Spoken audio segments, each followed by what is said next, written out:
Hello students, कैसे हैं आप सब लोग। आज हम शुरू करने जा रहे हैं चरक चिकित्सा स्थान चैप्टर 13 का थर्ड पार्ट, उदर चिकित्सा। इससे पहले हमने जो हमारे जनरल 8 टाइप के उदर रोग थे उनके बारे में देखा था और उन सबकी डिटेलिंग्स हमने देखी थी। लास्ट में हमने देखा था जलोदर। अब हम देखने वाले हैं जलोदर का नेक्स्ट पार्ट। कि देखो, जलोदर का मतलब क्या था कि भाई हमारा जो एब्डोमिनल कैविटी है, ठीक है, उसके अंदर वाटर कंटेंट फील हो रहा था, ठीक है, वहां पे जल महाभूत बढ़ रहा था। अब यहाँ पे ये बोल रहा है अजातोदक की शीघ्र चिकित्सा। मतलब अजातोदक का मतलब क्या है? तो देखो, अजातोदक का मतलब है कि जब तक हमारे पेट के अंदर जो उदर है उसके अंदर उदक नहीं भरता, उससे जस्ट पहले की कंडीशन। एक जल उदर के बारे में हमने एक चीज और देखी थी। जितने भी टाइप के हमारे 7 टाइप ऑफ उदर रोग हैं, ठीक है, उनके अंदर सभी के अंदर यदि उनकी उपेक्षा की जाए, उनका हम अच्छे से उनको ट्रीट नहीं करते, तो फर्दर स्टेज में जाके उनके अंदर एसाइटिस की कंडीशन आ जाती है। मतलब वहाँ पे जो वाटर कंटेंट है, जो भी हमारा इंटेस्टाइनल कंटेंट है, वो वहाँ पे लीक होके उस कंडीशन को डेवलप करता है। तो अब हम इसको आगे कंटिन्यू करते हैं। सबसे पहले हम देखते हैं अचिरोत्पन्नम। अचिरोत्पन्नम, चिर का मतलब क्या है? कोई भी कोरोनिक डिजीज। अचिर का मतलब क्या है? कि कोई कोरोनिक डिजीज नहीं है, मतलब कोई न्यू डिजीज, न्यूली उत्पन्न डिजीज है। अनुपद्रवम, उसका कोई उपद्रव नहीं है। उदकम, उदकम, अप्राप्त, अप्राप्तम उदरम, मतलब कि जो उदक है वो हमारे उदर के अंदर नहीं भरा है। यानी कि अभी ये कंडीशन कौन सी है कि असाइटिस कंडीशन डेवलप होने से जस्ट पहले, कि वहां पे वाटर कंटेंट फिल नहीं हुआ है, अभी वो कंडीशन नहीं आई, जस्ट उसकी प्रिपरेटरी स्टेज है। तो उस टाइम पे हमें क्या करना चाहिए? तो हमारे आचार्य बोल रहे हैं कि इस टाइप की डिजीज है, उदर के अंदर अभी पानी नहीं भरा है, वो न्यूली फॉर्म्ड है और उसके अंदर कोई भी उपद्रव नहीं हुआ है। तुरमाण सच चिकित्सित, कि हमें उसकी तुरंत ही चिकित्सा कर देनी चाहिए बिना किसी मतलब टाइम को लगाए। फिर आता है उपेक्षित नाम ही दोषा। दोषा संस्थानात उपवृता। इसका मतलब है उपेक्षिता नाम, कि हमें उसकी उपेक्षिता यदि हमने कर दी, हमने उसको ट्रीट नहीं किया, तो जो दोष है वो अपने स्थान से निकल के उपवर्ता, वो फैल जाएंगे, वो बढ़ जाएंगे। परिपाका, जब कोई भी दोष अपने स्थान को छोड़ता है, वहां से बाहर निकलता है, उससे दूर हटता है, तो उसका क्या हो जाएगा? परिपाक हो जाएगा, द्रवीभूत। और वो कैसा हो जाएगा? वो द्रवीभूत हो जाएगा। अब आप इसको जस्ट एक बार इमेजिन करो कि हमारी जो नॉर्मल बॉडी है उसके अंदर दोषों की एक नॉर्मल लोकेशन है कि भी वो वहां पे एस्टेब्लिश्ड है। अब क्या हो रहा है? वहां पे वो बढ़ गए, ठीक है, और हमने उन बढ़े हुए दोषों की चिकित्सा नहीं की। तो जो हम षड क्रियाकाल पढ़ते हैं कि दोषों का संचय हुआ, कि सबसे पहले क्या हुए? दोष अपने स्थान पे बढ़े, उनका संचय होता गया, फिर वो उनके अपने स्थान पे वृद्धि हुई, फिर वो वहां से उनका क्या हुआ? प्रसर हुआ, और फिर दूसरी जगह पे उनका क्या होता है? स्थान संश्रय होता है। तो पहले दोष अपने स्थान पर बढ़े, फिर उन्होंने अपने स्थान को छोड़ दिया, वहां से वो हट गए और पाक हो गए, और उनका द्रवीभूत यानी कि वो बहुत ज्यादा लिक्विफाई हो गए। अब लिक्विफाई हो गए, उन्होंने अपना स्थान छोड़ दिया, तब वो कहाँ पे जा रहे हैं? संधीन स्त्रोतांसी। अब वो संधियों में जाके और स्त्रोतसों में जाके च उपक्लेदयंती, वो वहां पे जाके उपक्लेद को उत्पन्न कर रहे हैं। यानी कि वो संधि और स्त्रोतसों में जाके वहां पे डिपॉजिट हो रहा है, उनका स्थान संचय हो रहा है। फिर हमें यहाँ पे क्या है? स्वेद सच बहेशु स्त्रोतसु, कि ये क्या है कि यहाँ पे अब ये एक कंडीशन हो गई, यहाँ पे ये खत्म हो गई कि जो हमारे दोष हैं वो बढ़ के संधि और स्त्रोतसों में आके उन्होंने क्लेद की उत्पत्ति कर दी। अब ये होगी एक कंडीशन। अब सेकंड कंडीशन क्या है कि जो स्वेद है, जो हम मूत्र पुरुष और स्वेद मल की बात करते हैं, तो वहां पे जो स्वेद मल है वो क्या करता है? जनरली क्या होता है कि वो हमारी बॉडी के बाहर सिक्रेट होता है। अब ये देखो, बहिषु स्त्रोतसों, की वो बाहर की तरफ स्त्रोतसों में सिक्रेट होना चाहिए, लेकिन हो क्या रहा है? प्रतिहत, यानी कि जो उस प्रतिहत गति, जो उसकी गति है ना, वो प्रतिहत होगी, यानी कि वो हत होगी। अब सीधी सी बात है, पहले वो बाहर जा रहा था, अब वो बाहर नहीं जा रहा, उसकी गति रुक गई, तो अब वो कहाँ जाएगा? अब वो हमारी बॉडी के अंदर आएगा, यानी कि वो अंदर की तरफ आ रहा है। अब अंदर की तरफ किधर? ऊपर, नीचे, त्रियक, किधर? तो बोल रहा है कि त्रियग, कि वो तीनों दिशाओं में जा रहा है। फिर अवस्थित मान, और वहां पे जाके जब वो रुकता है, मतलब त्रियक दिशाओं में जाके इनडायरेक्टली वो हमारे स्त्रोतसों में जाके वहां पे वो कलेक्ट हो रहा है, और वो क्या कॉज कर रहा है? आपियति, वहां पे जाके वो कलेक्ट हो रहा है, और जो ऑलरेडी दोष वहां पे आए थे स्त्रोतसों के अंदर, जो द्रव्यभूत दोष होके आए थे, वो उनको बढ़ाने का काम कर रहा है, ठीक है। अब यहाँ तक क्या था कि ये इसकी एक टाइप से हो गई संप्राप्ति, कि भाई जो उदक जो जलोदर है बेसिकली वो हो कैसे रहा है, लिखा हुआ नहीं है बट ये एक संप्राप्ति टाइप हो गया कि भाई हमारे दोष है वो कलेक्ट हो रहे हैं, वो संधि और स्रोतों में आ रहे हैं, दूसरी तरफ से जो स्वेद है वो बाहर न जाकर आंतरिक स्रोतों में आ रहा है, उसकी गति त्रियक है, और वहां पे वो आके जो ऑलरेडी दोषों की वजह दोष जो द्रवीभूत हुए थे उनके जो जल महाभूत है उसको वो बढ़ा रहा है। फिर अब हम देखते हैं उसके सिम्टम्स, कुछ कैरेक्टरिस्टिक फीचर्स हमें दिखते हैं तत्र वहां पे जहां पे वो दोष और स्वेद जाके रुक गए। पिच्छोत्पत्तो, वहां पे पिच होता है झाग की उत्पत्ति होना, कि वहां पे जो झाग है उसकी उत्पत्ति हो जाती है। मंडलम उदर, जो उदर है वो मंडल के जैसा हो जाता है, मंडल मतलब गोलाकार। गुरु, जो उदर है वो भारी हो जाता है। स्तिमिता, वहां पे क्या हो जाता है वो स्तिमित, यानी कि एक हम बोल सकते हैं स्तिमित का मतलब कि गीला कपड़ा जैसे रहता है ना, कि भी वो कहीं सिमट जाता है कहीं फैल जाता है, उस टाइप का वो हो जाता है। फिर यहाँ पे स्तिमितम है, ये यहाँ पे जाएगा अकोठितम शब्द, कि वहां से जो शब्द है ना कोठित शब्द मतलब वो नहीं रहते। जनरली हम क्या करते हैं जब हमारा एब्डोमेन नॉर्मल होता है, जब हम उसको परकशन करते हैं तो वहां से हमें रिजोनेटिंग साउंड आता है, लेकिन यहाँ पे क्या हो रहा है अब वहां पे अगर कुछ भी कलेक्ट होएगा वहां पे दोष वगैरह आए हैं तो क्या आएगा अकोठित शब्द में, यानी कि वहां पे हमें डल साउंड आएगी, वहां पे हमें जो साउंड पहले आ रही थी जो उत्पन्न होनी चाहिए थी वो नहीं होगी। ठीक है, मृदु स्पर्श, लेकिन उसका स्पर्श कैसा है अभी भी मृदु स्पर्श है। ठीक है, उसके बाद क्या है राजी कर्मांतम, यानी कि वहां पे राजी यानी कि जो लाइंस है वो वहां पे डेवलप हो गई है। नाभि में उपसर्पति, और नाभि से जो नाभि है ना वहीं से वो जो पेशेंट को है वो शुरू हो रहा है, सबसे पहले नाभि से शुरू होके वो वहां पे सर्प के जैसे, यानी कि ये हमारी नाभि हो गई, और यहाँ से ऐसे सर्प के जैसे ये जो राजिमान है जो रेखाएं हैं ये फैलेंगे। ठीक है, आई थिंक इतना आप लोगों को समझ में आ गया कि ये सिम्टम्स हो गए। अब यहाँ तक ये किसके सिम्टम है, अजातोदक के। अब इसके बाद क्या होता है ततो अनंतरम उदक प्रादुर्भाव। अब क्या होता है अब वहां पे यदि हमने इसको भी ट्रीट नहीं किया अब वहां पे क्या डेवलप हो जाएगा, उदक वहां के ऊपर वहां पर आ जाएगा। अब वहां पे जब उदक आ गया यानी कि वाटर फिल हो गया, यहाँ तक की कंडीशन में वाटर फिल नहीं हुआ था, वाटर फिल होने के बाद उसका रूप कैसा होगा तो हमें उसके लक्षण देखने को मिलते हैं। कुक्षेर अति मात्र वृद्धि, जो कुक्षी है कुक्षी प्रदेश की अति मात्रा में वृद्धि हो जाती है। शिरा अंतर्धानम गमनम, और जो शिरा है वो अंतर्धान हो जाती है, मतलब कि अंतर्धान का मतलब क्या था, हम बोलते हैं ना ईश्वर अंतर्ध्यान हो गए, मतलब वो वहां से गायब हो गए। तो जो शिराएं वहां पे हमने देखी थी कि डेवलप हुई थी, जो राज्य वहां पे डेवलप हुई थी वो क्या हो गई अंतर्ध्यान हो गई, वो गायब हो गई। उदक पूर्ण, और उदक वहां पे पूर्ण रूप से वो भर गया। अब क्या होता है धृति शोभ्र, अब वहां पे धृति हो रही है, पेशेंट को वेदना हो रही है, शोभ्र और वहां पे शोभ उत्पन्न हो रहा है। से स्पर्शत्वम च, और वहां पे जो मतलब अब जब हम उसको टच करते हैं तो हमें अलग से पता चलता है कि भाई वहां पे फ्लूइड का कलेक्शन हुआ है, स्पर्श से ही हमें वो नॉलेज दे रहा है। ठीक है, तो यहाँ से बेसिकली ट्रीटमेंट वगैरह इसमें कुछ बताया नहीं, स्पेसिफिकली सिर्फ दो बताए कि भाई जो संप्राप्ति है वो किस टाइप से आगे फर्दर कंटिन्यू हो रही है।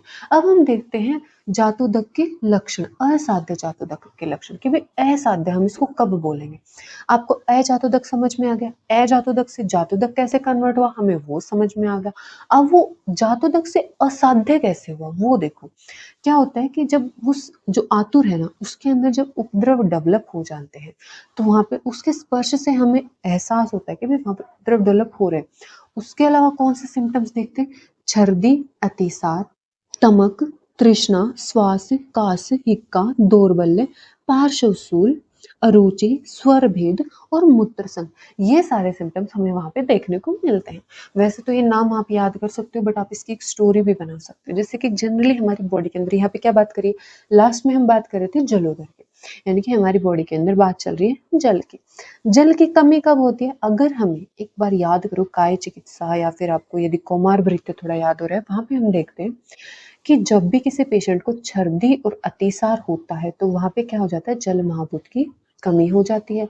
अब जब पेशेंट के अंदर वाटर कंटेंट कम हो गया तो उसको लगेगी प्यास, उसको तृष्णा लगेगी। ठीक है, तृष्णा लगेगी तो सीधी सी बात है सिर्फ वाटर कंटेंट तो लूज होता नहीं है, जो पेशेंट है उसके अंदर जनरल वीकनेस हमें देखने को मिलती है। तो यहाँ से हम दौर्बल्य याद कर लेंगे। और जब पेशेंट को बार बार अतिसार या छर्दी हो जाती है तो उसके पार्श्व के अंदर शूल होता है और उसको खाने का मन नहीं होता। और अब सीधी सी बात सोचो, अगर पेशेंट की बॉडी के अंदर वाटर कंटेंट की कमी हो रही है, यानी कि नॉर्मल जो सिस्टमिक वाटर कंटेंट है यदि उसकी कमी हो रही है तो क्या होगा, वहां पे जो यूरिन है वो और ज्यादा कंसंट्रेट हो जाएगा, यानी कि मूत्र संघ हमें देखने को मिलेगा। ये हो गया। और इसके अलावा हमें क्या देखने को मिल रही है, जो रेस्पिरेटरी सिस्टम है उसकी डिजीजेस, जैसे तमक श्वास, श्वास, कास, हिक्का। जनरली ये हम तीनों चरक संहिता में एक साथ पढ़ते हैं। ये हो गए तमक श्वास, श्वास का ही हिस्सा हो गया। और इनके साथ में स्वर भेद। आई होप आपको ये बहुत जल्दी ऐसे करके याद हो जाएंगे। इनको हम दो पार्ट्स में डिवाइड करेंगे, एक जीआई में और एक हम डिवाइड कर लेंगे रेस्पिरेटरी सिस्टम की डिजीज में। ठीक है, ऐसे करके याद करेंगे तो हमें इजीली कवर हो जाएगा। इसके अंदर हमारी 5 डिजीज आ जाएंगी और बची हुई 6 डिजीज, 6 या 7 डिजीज इसके अंदर हमारी कवर हो जाती है। इसके बाद हम बात करते हैं उदर रोग की उत्तरोत्तर कृच्छ साध्यता व असाध्य। इसमें हमारे आचार्य बता रहे हैं कि जो हमारा उदर रोग होता है जब वो उत्पन्न होता है तो उस वहां से लेके और जैसे वात, पित्त, कफ जो ही हमने डिवाइड किए, इनमें से कौन सा इजीली ट्रीटेबल है और कौन किस में हमें ज्यादा इश्यू आने वाले हैं। तो सबसे पहले शुरुआत होती है वात, पित्त और कफ। सबसे इजीली जो ट्रीट हम कर सकते हैं वो है वात उदर।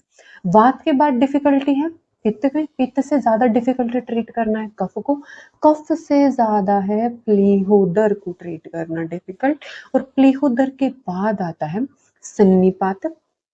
ठीक है, और सन्निपातक के बाद आता है उदकात, यानी कि इसमें जलोदर की बात हो रही है। ठीक है, तो ये हमारी सीक्वेंस होगी। अब इसमें क्या है कि ये सबसे इजीली ट्रीट होता है एज कंपेयर, यहाँ पे कंपैरिजन चल रहा है, इजी तो कौन सा भी नहीं है, बट इनमें कंपैरिजन में इजीली वात सबसे इजीली ट्रीट होता है और जलोदर सबसे लास्ट में आता है।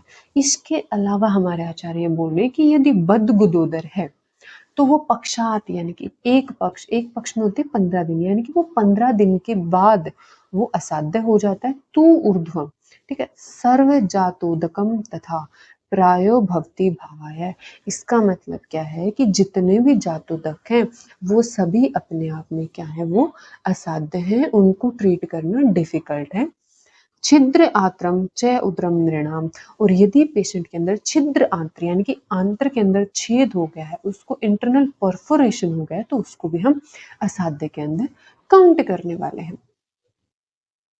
अब देखो यहाँ पे तो हमने क्या देखा स्टेप वाइज कि भाई कौन सा इजीली ट्रीटेबल है, कौन सा आगे जाके मतलब वो असाध्य में कन्वर्ट होता है। अब हम देखते हैं कि असाध्य के लक्षण क्या हैं। इसके अंदर ज्यादा डिफरेंस नहीं है, जो हमने ऊपर देखे थे ना जातोदक के असाध्य लक्षण, वो ज्यादातर यहाँ पे रिपीट हो रहे हैं। उनके अंदर आप यहाँ पे चाहो तो एक अलग से लिख लो, मूर्छा। ठीक है, ये आपको यहाँ पे याद हुआ, ये सिम्टम्स हमें जनरलाइज याद हुए, इतना बहुत आपको ये याद, आप एग्जाम के अंदर बहुत अच्छे से लिख सकते हो। यदि आपसे कोई पूछे कि भाई जो उदर रोग होते हैं उनके असाध्य लक्षण बताओ, तो आप वो सारे जातोदक वाले लिख सकते हो, क्योंकि अल्टीमेटम क्या है कि जितने भी जो 7 हमारे उदर रोग है वो फाइनली जाके जब वो बिल्कुल अपनी एक्सट्रीम में जाते हैं तो वो जलोदर के अंदर कन्वर्ट होते हैं। जो वातोदर है वो भी यदि हमने ट्रीट नहीं किया तो जलोदर में कन्वर्ट हो जाएगा, कफोदर भी हो जाएगा, पित्तोदर, मतलब सारे के सारे बेसिकली वहीं पे जा रहे हैं। ठीक है, तो हम उनको लिख सकते हैं। अब हम इनको थोड़ा सा अलग से पढ़ लेते हैं। असाध्य लक्षण, ये तो हमने देख लिए नॉर्मल। अब थोड़े से दूसरे बॉडी पे भी फोकस करते कि भी डॉक्टर को क्या दिखता है। देखो शूनाक्षम, शूनाक्षम का मतलब होता है कि जो अक्षी प्रदेश यानी कि जो नेत्र प्रदेश है वो शून्य हो जाए। ठीक है, कुटिलोपस्थम, जो उपस्थम है वो कुटिल हो जाए, जो हमारे जो मेल्स के अंदर जो रहता है, पीनस बोलो, मूत्रेंद्रिय बोलो, वो क्या हो जाती है, वो कुटिल हो जाती है। क्लिन तनु त्वचम, और जो पेशेंट की जो स्किन है वो क्लिन, क्लिन हमने देखा था कैसी होती है, वो गीली त्वचा होती है। और तनु कैसा होता है, पतली, यानी कि पेशेंट की त्वचा गीली और पतली उसको दिखाई देती है। बल शोणित माश अग्नि परिशीलम, बल का रक्त का, मांस का और अग्नि जाठराग्नि का क्षीण, वो क्षीण हो जाते हैं। यदि ये लक्षण हमें हमारे पेशेंट के अंदर देखने को मिले तो हमें चरबर्जेत उसकी चिकित्सा को मना कर देना चाहिए कि भाई आप असाध्य रोगी हो चुके हैं, हम आपका ट्रीटमेंट नहीं कर सकते, हमारे आचार्य ने ऐसे ही बोला है, आपको क्या कर सकते, कुछ नहीं कर सकते। उसको बता के यदि ट्रीटमेंट आगे कर भी रहे हो तो बता के करो। तो बेसिकली हमें यहाँ पे 3 चीजें क्या-क्या देखने को मिली। सबसे पहले अक्षीय प्रदेश में हमें शून्य देखने को मिल रहा है। उपस्तंभ प्रदेश में हमें कुटिलता देखने को मिल रही है। त्वचा हमें तनु और क्लीन देखने को मिल रही है और पेशेंट में बल, शोणित, मांस और अग्नि क्षीण हो गई है। और अब थोड़ा सा सोचो, कोई भी पेशेंट है यदि उसके अंदर बल का क्षय हो गया, मांस का क्षय हो गया, अग्नि का क्षय हो गया, ऊपर से रक्त का भी क्षय हो गया, तो डेफिनेट सी बात है इन्हीं कंडीशन के बेसिस पे हम पेशेंट को रिजेक्ट कर सकते हैं। अब इसमें हमारे आचार्य कुछ और भी एक्स्ट्रा ऐड कर रहे हैं, जैसे कि सव्यथु सर्वमर्मोति, यदि सभी मर्म स्थानों पे हमारे पेशेंट को शोथ की उत्पत्ति हो जाए, उसको श्वास, हिक्का, अरुचि, त्रिट, त्रिट मतलब वही तृष्णा, ये सारे वही सिम्टम्स रिपीट हो रहे हैं जो मैंने बताए थे कि पेशेंट को श्वास हो रहा है, हिक्का हो रहा है, अरुचि हो रही है, तृष्णा हो रही है। मूर्छा एक अलग से हमने देखा था, छर्दी और अतिसार यदि हमारे पेशेंट को है तो निहंती उद्रणीम नरम, तो ऐसा जो पेशेंट है उसमें जो उदर रोग होता है वो उसको मार देता है, निहंती उसको निपटा देता है। ठीक है, जन्म नवो उदरम सर्व पर्याय कृच्छतम मतम, और आचार्य बोल रहे हैं कि कोई भी उदर रोग चाहे वो नया हो, वो नया भी है तो वो पर्याय जन्म से ही, यानी कि तभी तभी उदर रोग उत्पन्न हुआ है तो वो अपनी उत्पत्ति से ही वो कृच्छ साध्य होता है। और यदि बलवान रोगी है उसके अंदर अजात तद, यहाँ पे ये तद है ना, ये द हाफ है और इसके बाद ए है, अजातांबु यानी कि हमारा जो पेशेंट है उसको अजातोदक है तो यतन साध्यम नवोत्थितम, और वो नया है तो वो यतन पूर्वक साध्य है, यानी कि वो है तो कृच्छ साध्य है। लेकिन यदि हमारा रोगी बलवान है और अजातोदक की कंडीशन है तो उस टाइम पे जो यदि बुद्धिमान चिकित्सक है तो यतन लगा के, वो अपनी जुगाड़ लगा के रोगी को ठीक कर सकता है। इसके बाद हम देखते हैं अजातोदक के लक्षण। अजातोदक के लक्षण हम पहले भी देख चुके, सेम हम वहीं पे यहाँ पे वो चल के हम रिपीट करने वाले हैं। अजात शोथम अरुणम, यानी कि जो हमारे पेशेंट है ना उसको अजात यानी कि अभी तक उसको उदर में अभी उदर में उदक नहीं हुआ है, शोथ भी नहीं हुआ है, जो उदर का जो वर्ण है वो अरुण है, स शब्द यानी कि वहां पे जब परकशन कर रहे हैं तो हमें रेजोनेटिंग साउंड आ रहा है, यानी कि वहां पे अभी वाटर कंटेंट फिल नहीं हुआ है। न अति भारी कम, पेशेंट का जो उदर है वो भारी नहीं है, वहां पे कैसा हो गया था उदर, गुरु हो गया था, यहाँ पे आचार्य बोल रहे कि वो भारी नहीं है। ठीक है, गुरु कब हुआ था, जब उसके अंदर वो फिल हो गया था। ठीक है, लेकिन वो बहुत ज्यादा यहाँ पे भारी नहीं है। सदा गुड़गुड़ायत है, उसके अंदर से गुड़गुड़ाने की आवाज आ रही है। सिरा जाल गवाक्षितम, जो सिराओं का जाल जिसके हम राजिमान जिसकी हम बात कर रहे थे वो हमें दिखाई दे रहा है। यदि वो अंतर ध्यान हो जाएगा तो वो जातोदक हो जाएगा, अजातोदक है मतलब वहां पे शिराएं प्रेजेंट है। नाभि विष्टम्भ पायो तू वेग कृत्वा प्राणश्यति, इसका मतलब है कि नाभि प्रदेश में अवरोध होता है, और यहाँ पे अवरोध किसमें हो रहा है, जो वात है उसकी जो गति है उसके अंदर अवरोध होता है, जिसकी वजह से वो बाग बार बार वेगों को उत्पन्न करती है। और वेगों को, सीधी सी बात है, अगर नाभि प्रदेश में वात है जो उसका प्रकोप हो रहा है और उसका मार्ग अवरोध हो रहा है तो वो वेग कहाँ पे उत्पन्न करेगी, अधोभाग के अंदर, यानी कि अपान वायु यहाँ पे निकलने की कोशिश करती है लेकिन वो अच्छे से निकल नहीं पाती, प्रणश्यति उसका नाश हो जाता है। इसके अलावा ऋण, नाभि, वंक्षण, कटी और गुदा प्रदेश, प्रत्येक शूल में, प्रत्येक के अंदर शूल की उत्पत्ति होती है। कर्कश सृजो, कर्कश सृजतो, सबके अंदर क्या होता है, वहां पे कर्कश पेशेंट को फील होता है। वातम न अति मंदे च पावके, और जो अग्नि है वो बहुत ज्यादा मंद हमारे पेशेंट की ना हुई हो। ठीक है, लोल अश्य वीरस्य च आशय, इसका मतलब है, लोल का मतलब है यहाँ पे किसी लालच। अब लालच पेशेंट को किस चीज का होएगा, तो हमारे पेशेंट को जब आहार का लालच हो जाता है, उसके वीरस्य च आशय, और जो उसका आशय यानी कि जो मुख है उसके अंदर विरसता आ जाए, यानी कि जो उसका नॉर्मली मुख का जो टेस्ट है वो डिस्टर्ब हो जाए। मूत्रे अल्पे सहन्ते विषि, और जो पेशेंट है उसका मल मूत्र जो है वो अल्प हो जाए, यानी कि वो कम हो जाए। हमने पहले बात की थी मूत्र का संघ हमें देखने को मिलता है। अजातोदकम, तो इसको हम क्या बोलेंगे, ये जातोदक के लक्षण है, और यहाँ पे हम हमारे पेशेंट को इन लक्षणों को देख के हमें समझना चाहिए कि पेशेंट को अभी अजातोदक है और हम उसको ट्रीट कर सकते हैं, और एक बुद्धिमान वैद्य क्या कर सकता है, उसको ट्रीट कर सकता है। अब यहाँ तक हमारा उदर रोग जो नॉर्मल था, जो हमें उसके बारे में इधर उधर की चीजें पढ़नी थी, वो खत्म हो गया। अब हम शुरू करते हैं चिकित्सा। सबसे पहले हमारे आचार्य बताते हैं वातोदर की चिकित्सा। अब फिर से यहाँ पे हम एक बार क्या करेंगे, हम इस डिजीज को पूरे तरीके से ऐसे भूल जाएंगे, हमें इसको ध्यान में नहीं रखना है। हमें ध्यान में क्या रखना है कि पेशेंट को क्या है, वात व्याधि।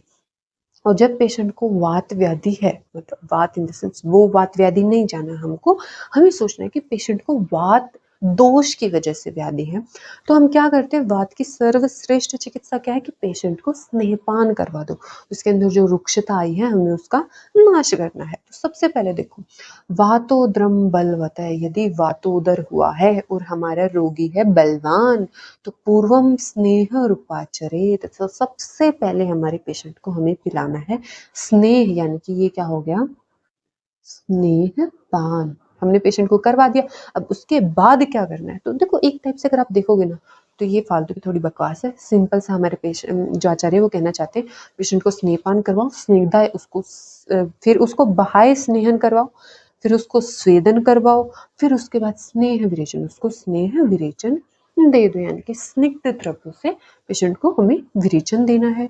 उसके बाद क्या करना है, हृदय दोष है, और जब वहां से विरेचन के साथ जब हमारे जो दोष है वो बाहर निकल जाए, परिमलानम, और हमारा जो उदर है वो मलिन हो जाए, तो उसको दोबारा से मलिन होने से रोकने से, यानी कि उसमें दोबारा डिजीज उत्पन्न होने से रोकने के लिए, वेष्टेत वास से उदरम, पेट के ऊपर हमें वेष्टन करना है, यानी कि हमें बांधना है। हम वहां पे पट्ट बांध देंगे, कोई कपड़ा बांध देंगे। और कपड़ा क्यों बांध रहे, ताकि वहां पे जो वायु है, जो अवकाश, यानी कि विरेचन ने जो वहां से दोष बाहर निकाले हैं, तो अब दोष बाहर निकल गए तो वहां पे क्या है, ब्लैंक स्पेस। अब उस ब्लैंक स्पेस के अंदर क्या पॉसिबिलिटी है कि वहां पे कोई तो भी दूसरा है तो दोष आ जाएगा, या तो वहां पे जो वात है उसका प्रकोप होके वो उदावरत वगैरह कॉज कर देगा, आदमान कॉज कर देगा। तो उस अवकाश को बनने से रोकने के लिए वायु कहीं वहां पे आदमापयेत, आदमान व्याधि पुनः उत्पन्न ना कर दे, इसीलिए हम क्या करेंगे, उसके ऊपर वो हम पट्ट बांध रहे हैं। अब देखो यहाँ पे एक असर्सन और रीजन का क्वेश्चन बन रहा है, जो कि रिपीट होगा अगर दोबारा आए, तो ये क्वेश्चन पहले आ चुका है। क्या है कि वातोदर के अंदर सबसे पहले हम पेशेंट को स्नेहन स्वेदन करने, स्नेहपान स्नेहन स्वेदन करने के बाद उसको स्निग्ध विरेचन देने के बाद हम पेशेंट को क्या कर रहे हैं, वातोदर की चिकित्सा में हम पेशेंट को बांध रहे हैं पट्टा। ये हो गया असरसन। क्यों बांध रहे हैं, ताकि वहां पे जो अवकाश है उसमें वायु आदमान उत्पन्न न कर दे, उसको रोकने के लिए हम पट्टा बांध रहे हैं। तो असरसन रीजन हो गया, इसको हमें ध्यान में रखना है, इतना हो गया, मोर देन इनफ है। इसके बाद हम बात करते हैं जलोदरी में शोधन नित्य। अब देखो यहाँ पे हम बात कर रहे थे वातोदर की, अब सीधा जलोदर पे कैसे कूद गए, तो आपको ध्यान हो तो आज ही मैंने 2-3 बार बोला है कि जो कोई भी सातों जो रोग है वो जलोदर के अंदर कन्वर्ट हो सकती है, यदि हमने उसकी चिकित्सा टाइम पे नहीं की। यदि मान लो हमारे जो दोष है वो थोड़ा बढ़ गए, भाई पेशेंट टाइम पे नहीं आया, थोड़ा सा डिले हो गया, फिर उसको कोई और कंडीशन थी, हम उसको शोधन नहीं दे रहे, कुछ भी है, उसको थोड़ा डिले हो गया। अब क्या है, दोष अति मात्रा उपचयात की जो दोष है वो अति मात्रा में वहां पे इकट्ठा हो गए हैं। स्त्रोतो मार्ग निरोधात और निरोधनात्, और जो स्त्रोतस है उनका जो मार्ग है वो निरोधनात्, यानी कि वो रुक गया है। तो उस टाइम पे हम क्या करेंगे, संभवतु उद्रम, तस्मात् नित्यमेव विरेचयेत्। उस टाइम पे हमें पेशेंट को नित्य विरेचन देना है, यानी कि पेशेंट को डेली हमें थोड़ा-थोड़ा करके दोषों को बाहर निकालना पड़ेगा। इसको समझने के लिए आप ऐसे समझ सकते हैं कि जो अगर आपको ध्यान हो, कभी आपने देखा हो सेकंड टर्म के अंदर जब हमने कल्प स्थान पढ़ा होगा, मैंने भी पढ़ा है फर्स्ट चैप्टर तो वहाँ पे हमने देखा था कि आचार्य ने ना वमन और विरेचन का जब बताया था फंक्शन उनका मोड ऑफ एक्शन, एक बहुत खूबसूरत लाइन वहाँ पे लिखी हुई थी कि जिस प्रकार से यदि कोई भी स्नेह से लिप्त घट है, कोई भी पात्र है, यदि उसके अंदर हम मधु को डाल दें तो वो चिपकता नहीं है। सेम उसी प्रकार से स्नेह से भावित जो हमारा शरीर है उसके अंदर दोष नहीं चिपकते। यानी कि इनडायरेक्टली आचार्य ने दोष का संबंध मतलब दोष का कोरिलेशन और किससे बताया कि भी दोष है ना वो मधु के जैसे है। जिस प्रकार मधु स्नेह भावित मटके से नहीं चिपकेगा, दोष भी स्नेह भावित शरीर से नहीं चिपकेंगे। अब इसका मतलब हम समझ सकते हैं कि यदि शरीर स्नेह से भावित नहीं है तो दोष मधु के जैसे चिपक सकते हैं। अब आप सोचो एक बोतल है, इसके अंदर हमने क्या किया, हमने मधु को भर के रख दिया, ठीक है। अब हम अगर इसको एकदम से पलट देंगे, अगर ये पूरी भरी हुई है, हमने इसको एकदम से पलट दिया, मधु बाहर निकल गया। अब आप ना इसको कितना भी मार लो, कोई कितना भी झड़का लो, इसमें से मधु जितना निकल गया उतना निकल गया, बहुत ज्यादा नहीं निकलेगा। लेकिन अगर हम इसको कुछ टाइम के लिए रख दें तो जो यहाँ पे इसकी जो लाइनिंग पे जो मधु चिपका था ना वो धीरे धीरे यहाँ पे आके सेटल हो जाएगा। मतलब समझ लो अगर हमने बहुत ज्यादा यदि हमारे दोष अति मात्रा में है और उनको हमने एकदम से बाहर निकाला तो क्या होएगा कि वो ज्यादातर तो निकल जाएंगे लेकिन वो बाद में वहां पे रह जाएंगे, मतलब शोधन अच्छे से नहीं होएगा। और इसको धीरे धीरे अगर हम निकालते हैं नित्य विरेचन से तो वो अच्छे से निकल जाएंगे। इसके बाद हम बात करते हैं जलोदर में दूध सेवन। तो इसमें देखो शुद्धम संसृज्य, शुद्धम यानी कि हमने पेशेंट को विरेचन दे दिया, उसके शरीर की शुद्धि हो गई, हमने संसर्जन कर्म पेशेंट को कर दिया। उसके बाद हम पेशेंट को दे रहे हैं शीर बलार्थ पायतु तमो, यानी कि जो हमारा पेशेंट है उसके बल की वृद्धि के लिए, उसके बल को बढ़ाने के लिए हम उसको जो शीर है वो पीने को दे रहे हैं। और यदि यहाँ पे एक कंडीशन है कि हम जो शीर है वो हमने पेशेंट को पीने को दिया, अब हमें वो शीर कब पेशेंट को देना बंद करना है, तो देखो प्राग उत्क्लेशित अनवर अनवर्त्यम, यानी कि या तो जो पेशेंट है उसको मतलब उससे उत्क्लेश उत्पन्न होना शुरू हो जाए कि उसको दुग्ध से घृणा होने लग जाए, उसको उत्क्लेश होने लग जाए, या फिर चाहे बले जो पेशेंट है उसको जो बल है वो अपना बल वापस से गेन कर ले। लब्धे कर्मात पे तो वहां पे हम क्या कर सकते हैं, पेशेंट को हमें तब तक दूध पीने को देना है और उसके बाद हम उसको स्टॉप कर देंगे।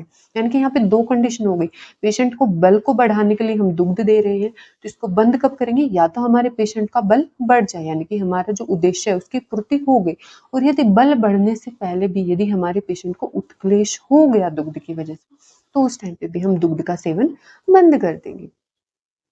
अब देखो यहाँ पे सीधी सी बात है, संसर्जन कर्म की बात आ रही है तो नित्य विरेचन में स्पेशली कोई संसर्जन कर्म नहीं होता कि भी हमने 1 महीने तक 10 दिन तक 5 दिन तक पेशेंट को नित्य विरेचन दिया और उसके बाद संसर्जन हो रहा है, नहीं, उसका संसर्जन साथ ही चलता है। तो सीधी सी बात है, ये बात कहाँ की हो रही है, जो हमने यहाँ पे ये स्नेह विरेचन हमारे पेशेंट को दिया था इसके बाद की बात हो रही है कि भाई हमें उसके बाद पेशेंट को दूध सेवन के लिए देना है।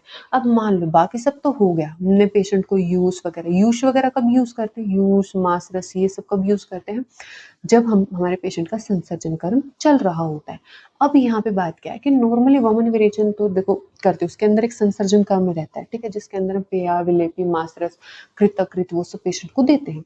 अब इसके अंदर एडिशनल क्या है कि यहाँ पे जब उदर रोग के अंदर होता है ना तो इसके अंदर हम सैंधव लवण या फिर अम्ल लवण और अम्ल जैसी चीजें यूज वगैरह के अंदर ऐड कर देते हैं। अब मान लो इससे जो हमारा पेशेंट है उसकी अग्नि है वो अच्छी होगी, वैसे भी संसर्जन कर हम क्यों देते हैं, ताकि जो हमारा पेशेंट है ना जो उसकी अग्नि है जो जाठर अग्नि उसको बल मिल सके और वो उसके जो दीपन पाचन है वो अच्छे से हो सके।